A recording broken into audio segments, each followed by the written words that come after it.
Can people see my screen?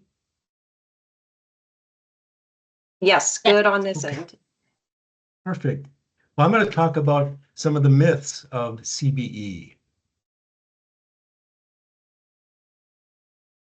A little bit about me. I've been doing this, things related to competency-based education for like 25 years.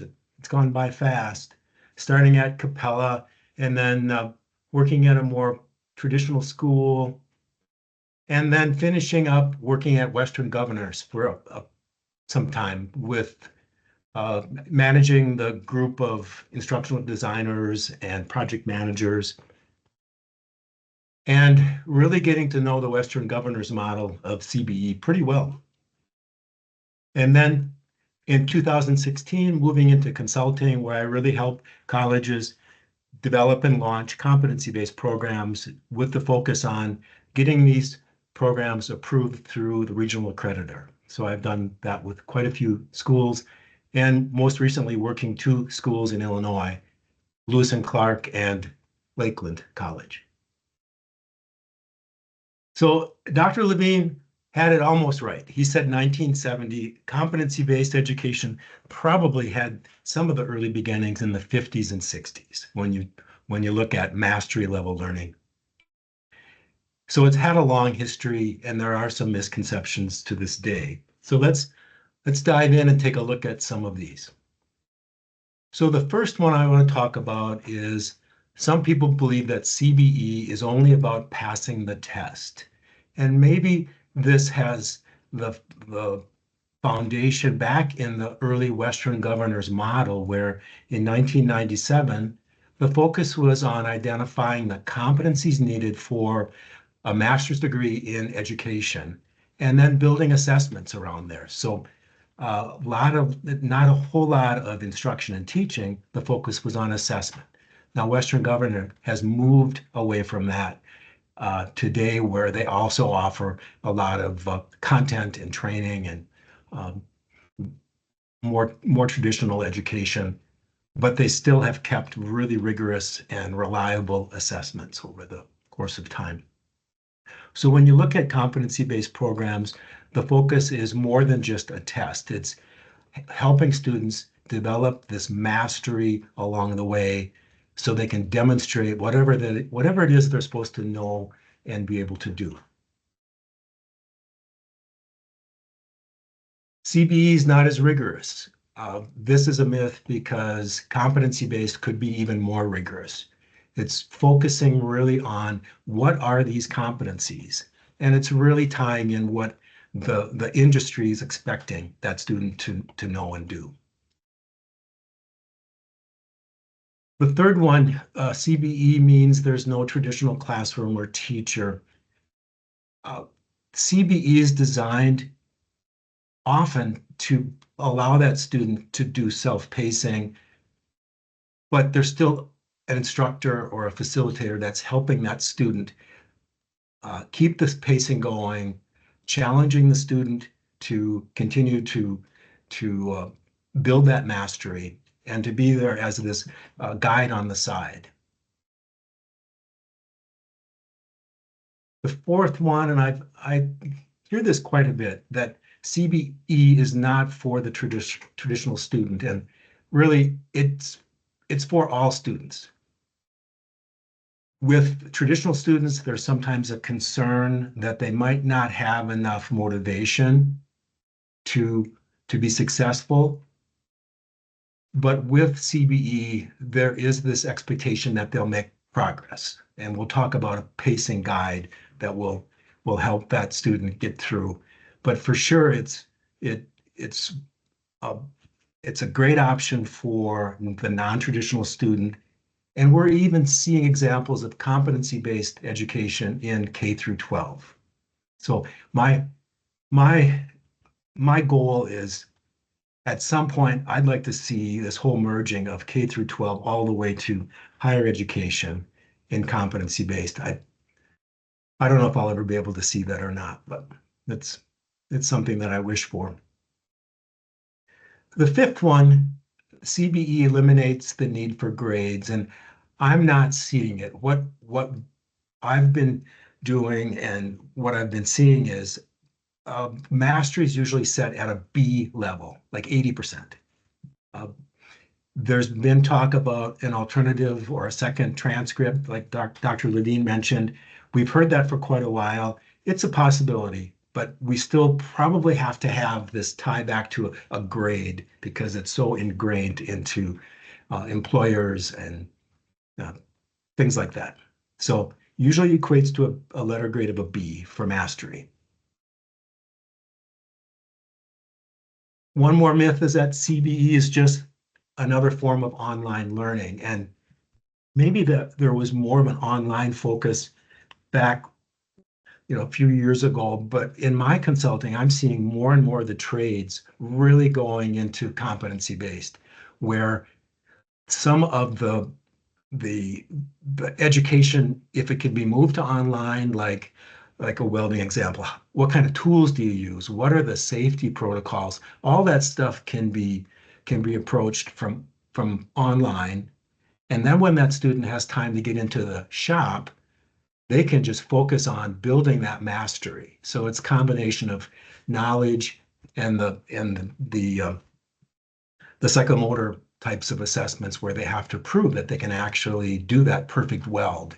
Or in the case of some of the schools that I worked with in the aviation industry, being able to make that perfect sheet metal hole in an aviation skin, or the perfect composite fabricated board for aviation. So it's not just online learning. The seventh myth is really associated with students can go on their own pace with no structure, and that really doesn't work. So what we've done with students with competency-based programs, and here's an example. Students get into a class and there is a pacing guide. They know that module 1, they should really get that done by the end of week 1. Module 2, they have a little bit more stuff to cover. It's going to need to be done week 3. So these guidelines. This also helps with any student that's getting financial aid, because then they can make sure that they're making the satisfactory academic progress, so they won't be jeopardizing their financial aid. I also want to talk a little bit about this too. So the mystery of how do you make a competency-based course? And Brandy might be explaining some of this in the next section, but this child development course, 3 credits, it was designed to go over 15 weeks with a mixture of some online and some in class. But when we looked at the content and what was being included in that 3 credit class, it really mapped to 6 modules. And you can see the modules here. So then it was just an activity of moving the content where applicable into each one of these modules, and then making sure that the assessments were still as rigorous as they needed to be. And then the students would get into this competency-based course, go through module 1, make sure that they've mastered all the content, and then they go into module 2, and then module 3, module 4, module 5. So a very, very intentionally designed course that would support that student getting through. And then if they got stuck anywhere along the line, that instructor could easily see, oh, Sue's having some trouble in module 3. Let's see what's going on. One more myth, that CBE is a one-size-fits-all model, and it couldn't be more inaccurate. The competency-based courses have enough scaffolding in that some students might need to take more time in certain sections of the course. Some will go through very quickly and be able to show that they understand that content and then move on to the next one. I'm going to provide a quick example. So my oldest daughter is a sophomore at the University of Minnesota, and she's pursuing a profession in the medical field. And she's like, Dad, oh my God, I took this org chem exam and I got a 40%. Thank God the instructors are grading on a curve. And I said, well, if you were in my world, you'd still be expected to get that up to 80%. Now, maybe what's happening is she's not going to be a biochemist. So maybe 40% is good. And maybe that 40% is mastery enough. But that's kind of the difference between the traditional world grading on a curve, which doesn't happen in competency-based programs. The ninth myth, let's see, doesn't prepare students for the real world. I'm not sure where this myth comes from because it's tied directly to many external benchmarks, like what's expected in a health information tech uh, program and what's expected in a medical assistant program. What this myth might be uh, getting at is when you go to a four-year school, you're being taught a lot of what you might need to learn 10 years from now. You know, the critical thinking and all that.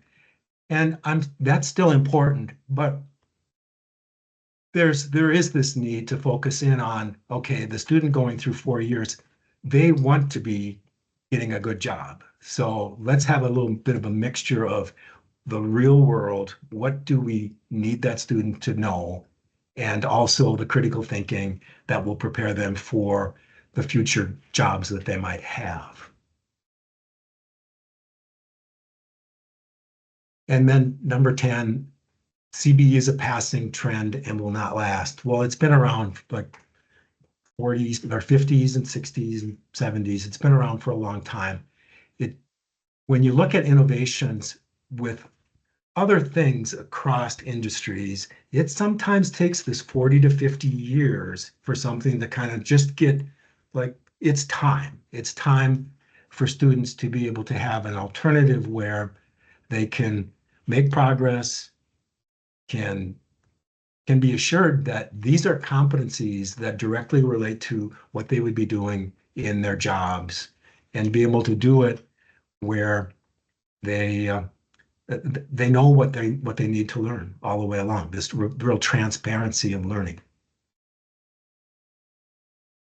And another thing that Dr. Levine mentioned, this whole move to digitization. You know, everything is being digital. Everything is expected to be personalized and streamlined and flexible. So CBE is a good matches that perfectly. So I went through some of the myths. There might be more, and I'd like to hear some questions if you have any questions. Again, this is a very fun area to be involved in at this time. I've seen quite a bit of growth.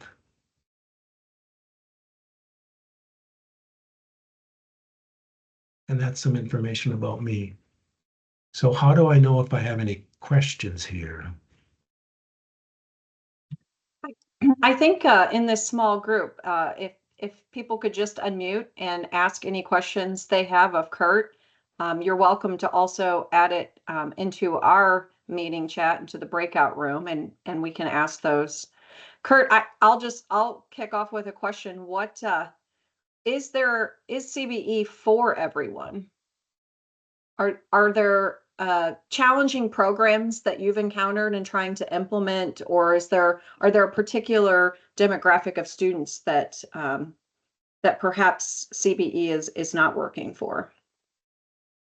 Well, one of the things that we've been a little bit slow with are the dual credit students, where I know one school, they are so used to having the students being bused on campus and they're set with this whole time in the day. And that's been a little hard to break. So we're kind of putting that on hold right now.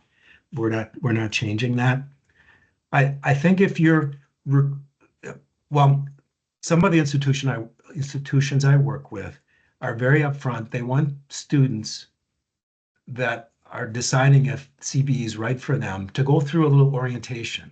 And that really emphasizes if you're not motivated to really stay on track, If you're a procrastinator, you're probably not going to be a good fit for a competency-based program. So, but you might not be a good fit for any program, to tell you the truth. Excellent point. Are there other questions? Is everyone able to unmute? Sorry. Brandy did ask in the chat, she wanted to know about access to these slides. Will we be able to share those, Kurt? Sure. Okay. I bet Sue will take care of that. Yes. Yeah. She takes care of a lot. Hi, Kurt. I just wanted to say great presentation. I think you brought up a lot of really great points here, and really opening up a conversation about CBE, looking at it from another perspective. You mentioned the K through 12, and I just wanted to add that I think that alignment is definitely going to be a focus going forward. I think it's happening even more in K through 12 than we think.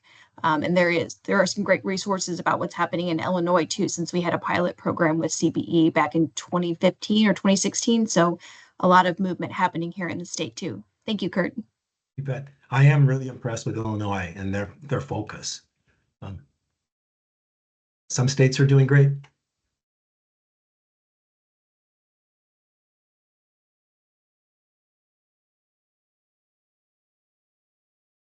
There is one example I want to share. So Michigan had a big initiative to try to get those working adults without a credential. Like they wanted 60% of adults 25 and over to have a post-high school credential by 2030. And they had a lot of grant funding. And a couple schools invited me to be a part of that. And I helped two of the schools in Michigan get their HLC accreditation. So HLC requires 2 programs to be approved, and then you can launch as many credit-based CBE programs as you want without any approval. So 2 schools among that whole group of community colleges already had that obstacle removed. So both schools got some really good funding to address that lack of credential in the adult marketplace. So I'm bringing this up because there's such a great alignment with CBE and that adult that is either underemployed or not employed to get that training. And it doesn't have to be a 4-year degree. It could be a certificate, like a welding certificate. I think welders are getting paid pretty well these days. Kurt, we have a question from Mario Hayek in the chat. I'm not sure if you can see it. He's asking about engagement issues with CBE. How do you navigate the engagement issue in CBE? Is there a way to provide substantive engagement? And Mario, I'm not sure, are we talking about student engagement or just faculty and admin engagement in CBE?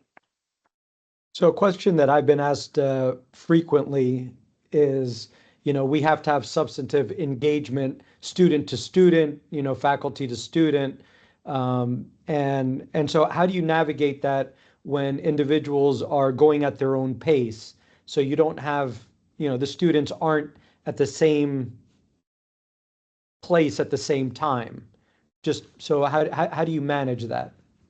Well, a lot of it's with that intentionally designed course. So regardless if it's face-to-face or online, you've got a module and there's activity going on between that student and the instructor. Maybe the instructor is only providing feedback for that final assessment. So there's plenty of substantive interaction going on there.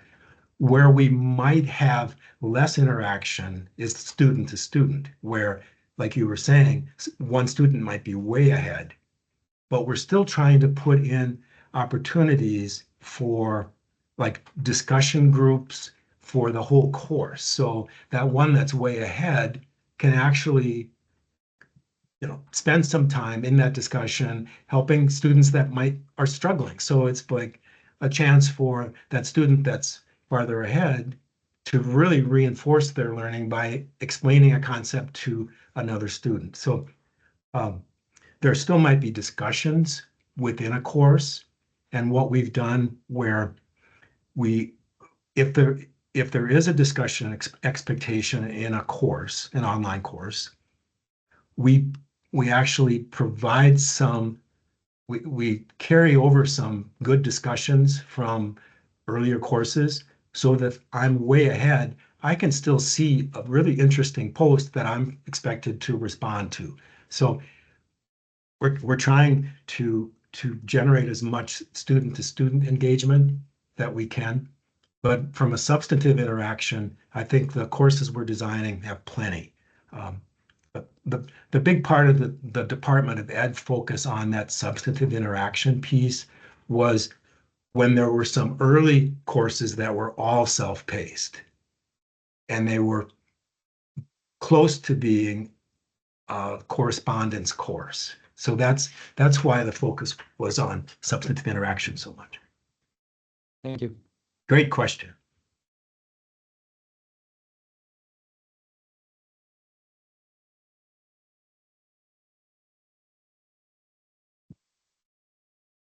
Any other questions for Kurt?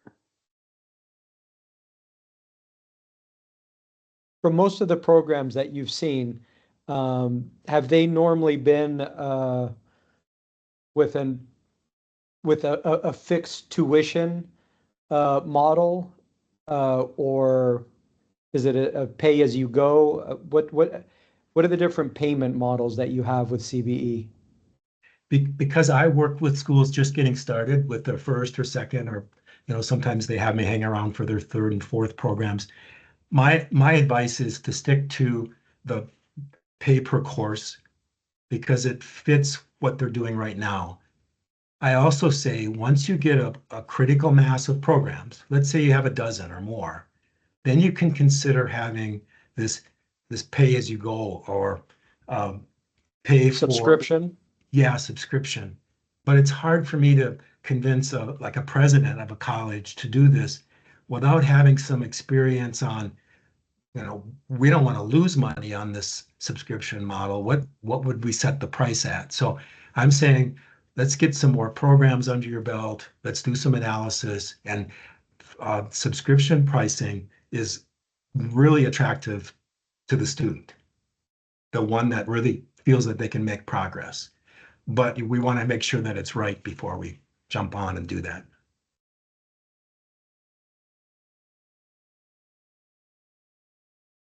We have 4 more minutes if anyone else has any other questions.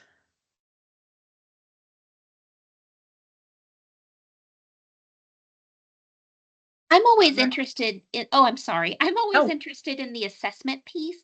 What are some of the assessments that you've seen that you're impressed with? I know people are doing all sorts of really cool things, and I'd love to hear about what you've seen recently. Well, I've seen some interesting assessments in like the child development program that Lewis and Clark has, where students are like building a professional development plan. And it directly aligns with the Illinois standards. Uh, it just is something that they would do as a professional. So um, it might not be super glitzy, but it does match what's going on in the real world. I think we will have some pretty sophisticated, like virtual reality types of assessments in the near future. That kind of excites me. Where some competency-based programs, they have problems with lab space, right? If you have virtual reality, that takes that problem away, where they can still practice in a virtual kind of mode. But again, we're not quite there yet.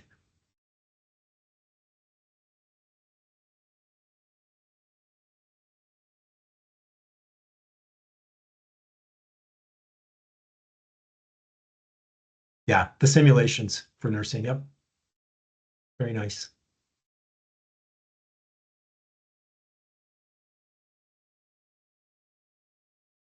All right, if there are no other questions, I know Ken wanted everyone to be back in the main room by 2:50.